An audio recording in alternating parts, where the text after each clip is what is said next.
Welcome back to Inverted Aviators RC. Today we're back with our little drift car and head tracking combo, and I wanted to tackle an experiment that I kind of talked about in the first video, and that's adding heat shrink onto the bottom portion of this 5-volt regulator EP2 whole head tracking gimbal system.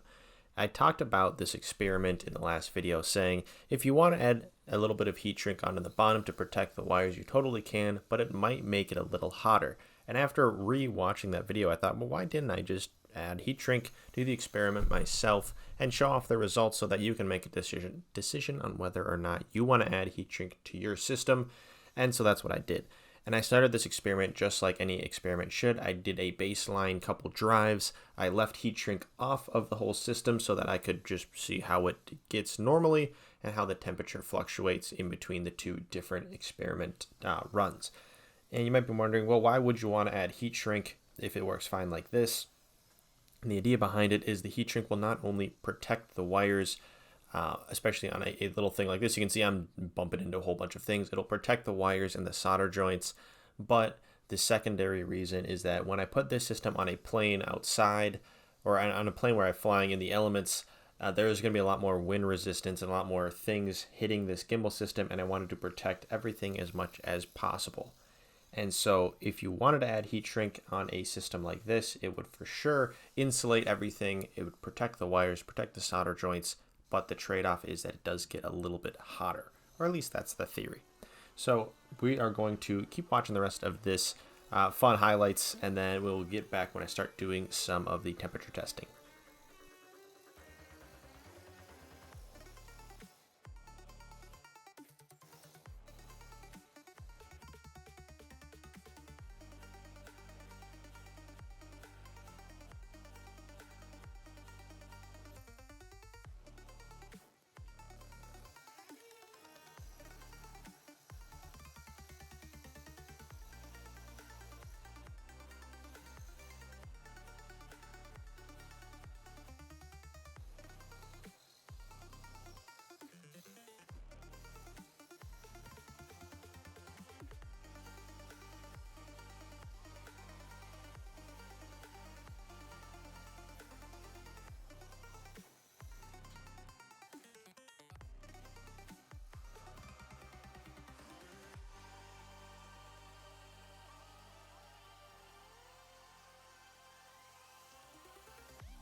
All right, and this system is, again, just a blast. And without any heat shrink, you can see the 5-volt regulator gets about 88.7 degrees Fahrenheit, which is well within the normal operating temperatures of this device. And the EP2 receiver gets about 89.1. So right in that normal range. And so then the next step is adding the heat shrink. And so I grabbed the biggest piece that I could, and I took a needle nose pliers and I started stretching out the heat shrink. And this is a very slow and patient process. You do not want to go quick because you're just going to snap it and you'll have to start over. So as you can see, I'm stretching out a little bit, then I'm rotating at 90 degrees, repeating, stretching it out. I'll even flip it upside down to make sure both sides get evenly stretched. But what I'm doing is just very slowly making it fit around the whole system. And I want it to be very loose when I put it onto the bottom part of this gimbal. I don't want it to be tight because I don't want to accidentally stretch or bend the wires as I'm putting this heat shrink on. I want it to be as loose as possible while still retaining that shrinking feature from, of course, the heat shrink. So flip it upside down, flip it over, keep rotating it until it fits really nicely.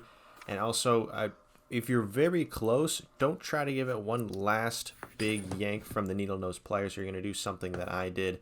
As you can see here, stretch it out and pop, have to start over. So be careful, be patient. But once you get the heat shrink to the right size, it should just slip on. As you can see, I'm not pulling, I'm not tugging, I'm just lightly bringing it over all of the electronics, and that will make sure that everything is nice and secure and tight You can even see that the XT30 that I used points straight up, and also the wire to the camera points straight up. So if I do need to remove things, it's still really easy even with this heat shrink attached. Another pro tip: once you start heating this whole system up, if you did use the hot glued gimbal arm like I did, take the arm off before you hot glue. I didn't do this. I just started heating up the heat shrink, and because I did use hot glue, it heated up, it melted, and I accidentally melted the arm straight off, so I had to start over with that and re-hot glue. As you can see here, it is heat shrinking. It looks really nice. It's securing all the wires. It's making things nice and tight, but in that same process, I wrecked the arm. So you can see it kind of start to drift and droop. In a second, you'll just see it completely detach from the whole system. So take an extra second, screw off the arms so you don't have to do this, as you can see, and it's completely separated. So I just followed the first tutorial video and just hot glued it back together, but just a word to the wise. So let's get back into testing the system once again. This is the exact same mounting system, just a piece of double-sided tape underneath the gimbal, and that secures it to the top, although you do see a couple times through this video that I do crash into things and it knocks it right off. So maybe the next step will be finding a better way to secure it. If you want this system on your own car or your own plane, it's really easy to add it to whatever you want. Just have to have the right connector, whether it's an XT30 or a connector that would attach to the balance lead of your plane or battery or whatever it is. But this system is available on our shop. We will make it live on a stream so you can watch it, and we'll ship it out. So feel free to check it out on the shop. Or if you want to build it yourself, check out the first video, which is the tutorial. We go through the whole thing. There is a little bit of firmware you got to put on there yourself, but it does output PWM signals, and it makes this whole system really nice, really compact. It's really cool. So again, I would recommend pairing this system with the head tracker we made, because that's what I used, and you're able to look all around on such a tiny system like this. I really, really like it, and we're planning on adding it to a whole bunch of different planes and other systems where head tracking would normally be really hard to add. Because this includes the 2 channels that you need for pan and tilt, this system is so compact, it's really cool. So again, feel free to check it out in our shop, in the description for the other videos. But after that, let's just keep watching. There's my wife around the corner. Gave her a quick nod because she's such a big supporter of these fun little projects. But we will just keep watching as we drift around. We get our second experiment run, and we'll see you back when we get the temperatures.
So we are once again using our little heat gun here to look at our electronics. The EP2 is already at 99.7 degrees. I'm using the average on the bottom there. You can see it just takes a running average as I use it. So a 99.7 was about the temperature I was looking at. And as we flip it around, the 5-volt regulator is a bit hotter too at 93.2.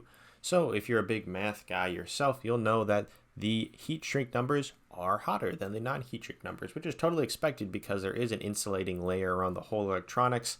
But again, it's still fine as long as you give it some good airflow. Like if you're putting this on a plane, put it on top, make sure it's getting airflow going by, you'll be totally fine. Just a little bit of interesting numbers for you as we look into this experiment. So these are more runs after I was done. It's just super fun again, and I want to say thank you to our members. You guys are the reason we're able to do these fun projects. So hopefully you're watching this early too, because that's one of the perks of the membership is viewing these projects before they come out on Sundays. So if you want to join in our membership, you're more than welcome to. All of the proceeds from that go straight back into these projects and these fun videos. So again, thank you to you guys who are the members. We can't thank you enough. But yeah, that's the end of this experiment. We were just racing around again, trying to get different fun angles of this little drift car. So thank you so much for watching. We've got 2 more drives, so we still got a bit left of this video, but I'm going to let it there. Let you listen to some fun music, watch the drift car go around. But let us know if there's other planes or other cars or other things you want us to add fun things and fun projects to, because we love all of the ideas coming from the comments. So again, thank you to everybody for participating and watching this video. We really appreciate it, and stick around for more videos like this.